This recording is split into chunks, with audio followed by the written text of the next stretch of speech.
Hi everybody, thanks for tuning back in. My name's Lee. I'm crypto mainly. Just looking at my channel here already. 25 subscribers. We started the channel on the 20th, so in 8 days, 25 subscribers. So I just wanted to say thank you very much. I'm very pleased with that. I thought it would actually take a little bit longer to actually start and to kick off in terms of subscribers, but we've had a really positive response. We've got 11 hours of watch time. Already 202 views, 11.6 hours of watch time. So you guys have invested 11 hours of your time watching my content, which I appreciate very much. So thank you sincerely. Okay, so let's get into the market.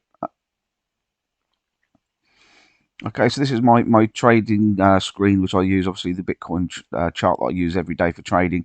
It does get very busy, so please excuse the drawings and things, but it gives you an idea of how I was trading in the past, and you can see obviously that I've had my successes based on some of the patterns and things which I was watching in the past. So I do think it's useful. For me personally, I do like to look back, check measured moves and things. So just get an idea of how things played out by looking at patterns in the past and what the result was. I mean, I don't know whether some of you remember. One example is this one here, where we had that nasty fake, the nasty breakdown. So we were in a rising channel. Lots of people were talking about the fact that we were in a rising channel. We had a breakdown from that rising channel, and obviously people were going long here, thinking that we were going to go up. We had this nasty fake down, just enough to sort of take out everybody's stop losses, and then off it launched. So if you were looking at this area here, just from a technical analysis point of view, there's nothing that would have told you that we were going to dip down and then reverse so heavily. So again, as we've spoken about in the last day or two, technical analysis is one thing, but there are other factors to consider. So like for example, in this instance here, and what I've spoken about in the last couple of days, if lots of people, social media, and lots of traders and things, and all of the sort of sentiment on social media is looking at one particular bias, one particular direction, it's very it's very possible that the market makers, the big exchanges, the whales and things, will go in the opposite direction of the herd, and you'll see that quite often from time to time. Those of you that are experienced traders, forgive me for saying these things. You may find this as basic information, but what I like to do is I like to explain all the things that I've learned over time, because sometimes what I found is that I learn a certain thing, whatever that may be, and actually over time the way that evolves into it devolves, it evolves into something more powerful, more useful, is by actually paying attention to the small details. And when it comes to trading, those smaller details and those small refinements are what make the biggest difference in terms of your development and your success and your hit rate and your profitability. So just something to consider there, guys.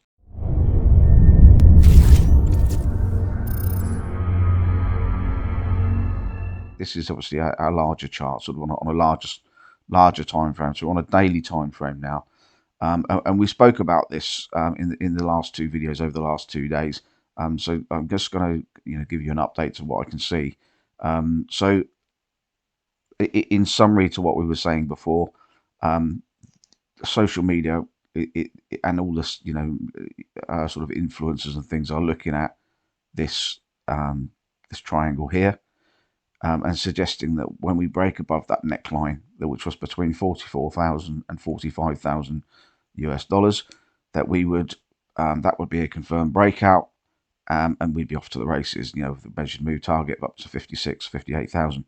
That is, and that there is a very clear argument for that. But as I've said over the last couple of days, without repeating myself too much, if everybody is looking at the same thing, then the market makers will or can counter trade that.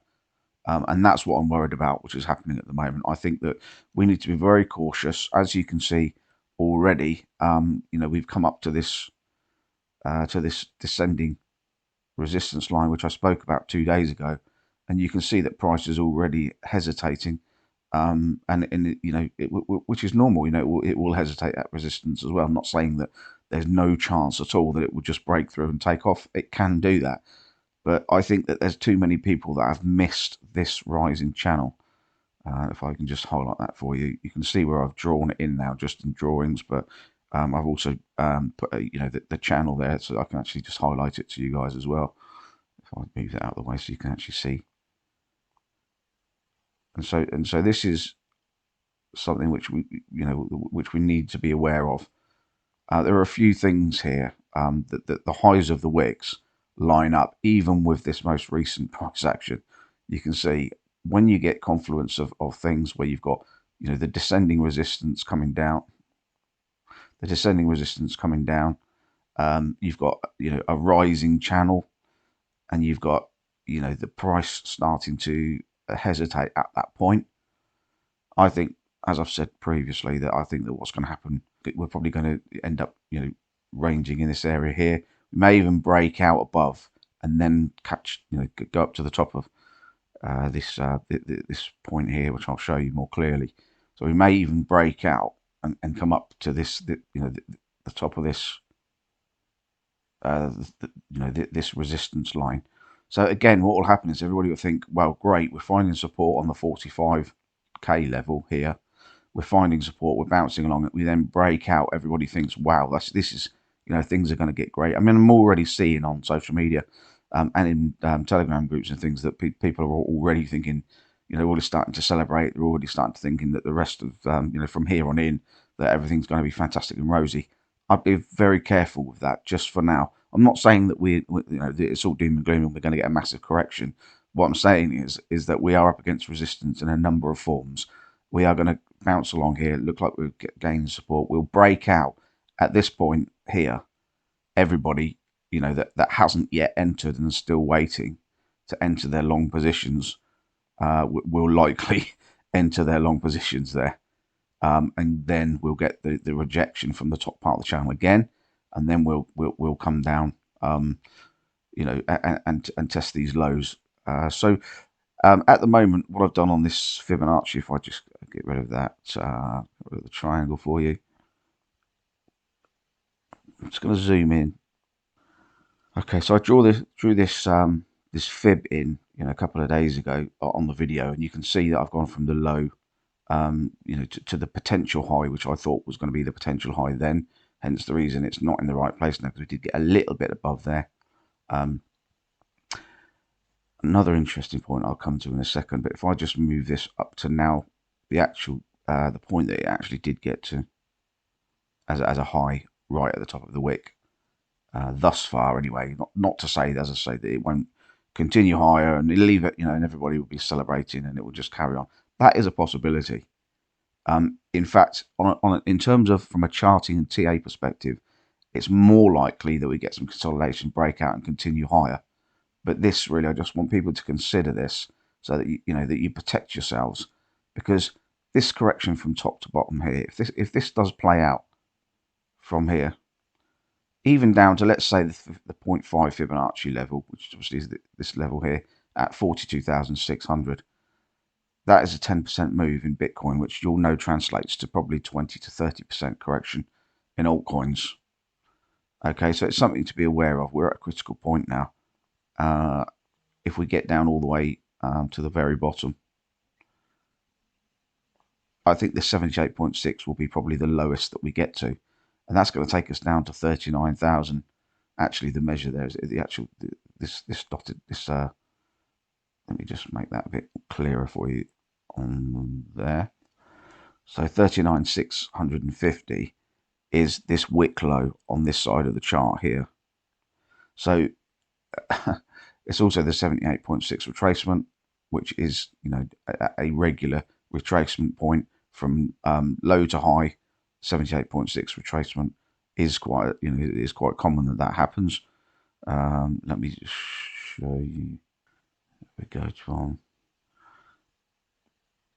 If we go from this low to the high, the 78.6 retracement was hit on this wick.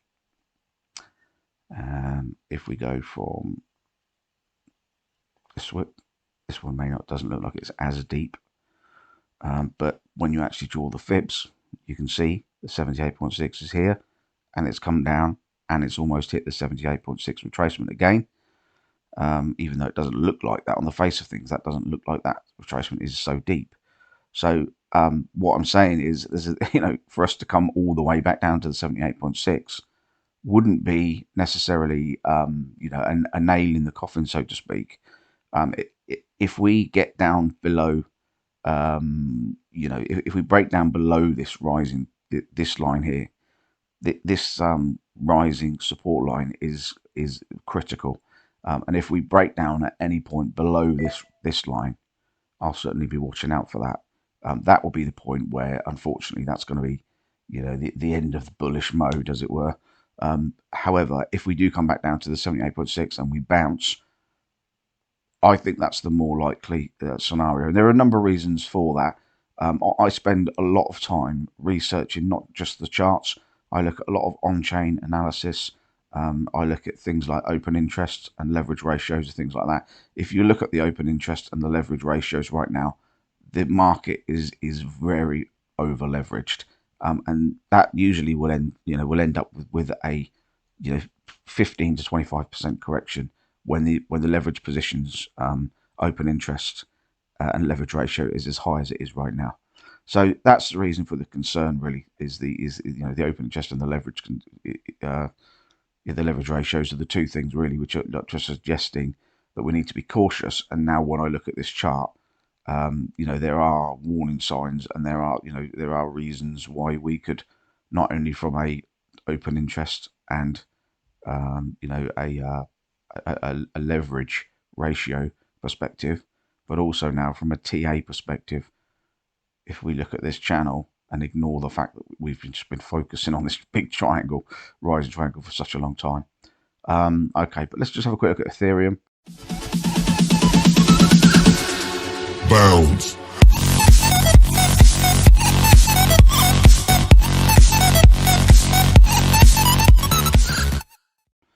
We've had a look at Ethereum. You can see my very technical drawings here, so I hope you appreciate those. But this is just where we were looking at this, on previous, the previous days' videos. We spoke about the potential of perhaps Ethereum coming back down, and retesting that 3,000 level. And if it did that, I said that I think that was going to be, like the perfect entry point. We didn't actually come back down to test the 3,000 level. So I personally did take an entry, but I didn't. Obviously, I was waiting for the 3,000 level to take the entry, but it didn't happen. So sorry. What I did instead was I was keeping an eye on things, and this dotted line here.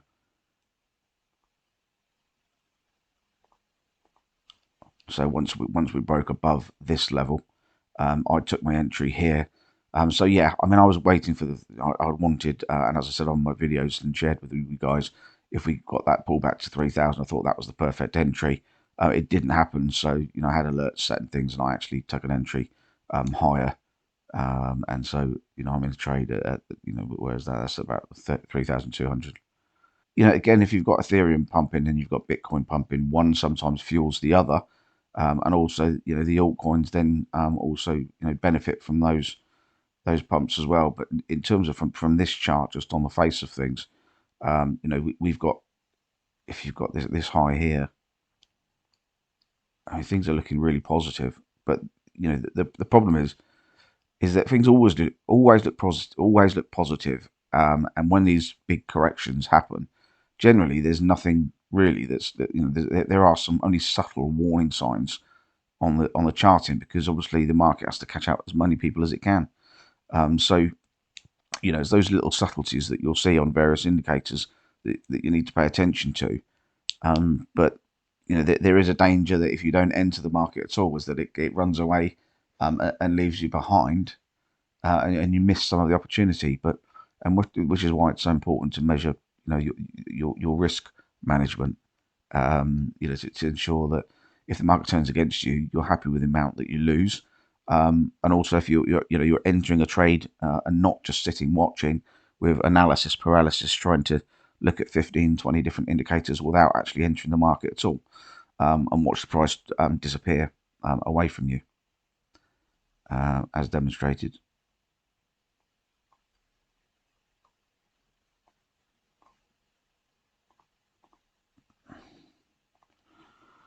as demonstrated here. So yeah. Okay, Ethereum looks great. So what we're going to do, just going to share the chart for today, which is IOST. This chart is looking very nice. Excuse me, just want to get this ready for you. Okay, so similar to some of the, a lot of the other coins that we've been looking at, you've got the descending resistance, you've got a low here,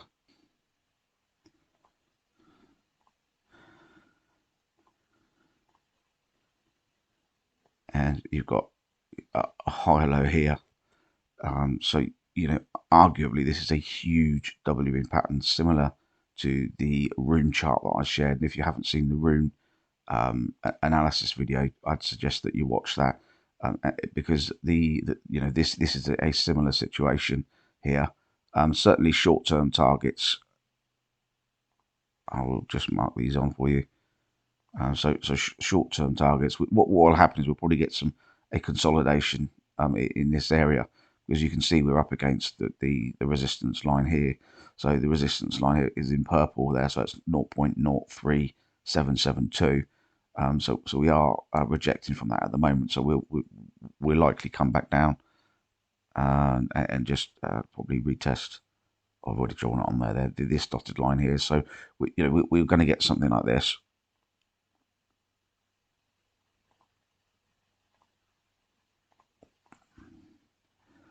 So we're going to get something like this happen, and then obviously we'll be off. We'll break out and continue higher. The targets that I'd be watching for initially is from the low point there. We're looking at a 50% fib. So from the top to the bottom, 50%, and also the 61.8.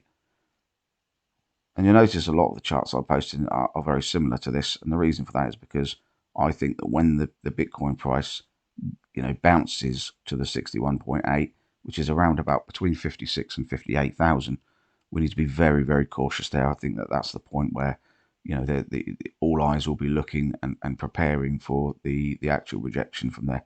I think that 56, anywhere above 55,000 to 58,000 is an area where I'd be very cautious. And in fact, depending on what's happening with price action, I may be moving to USDT at that point, just to watch what happens. But I will keep you posted nearer the time. Obviously, there's a lot that can happen before then.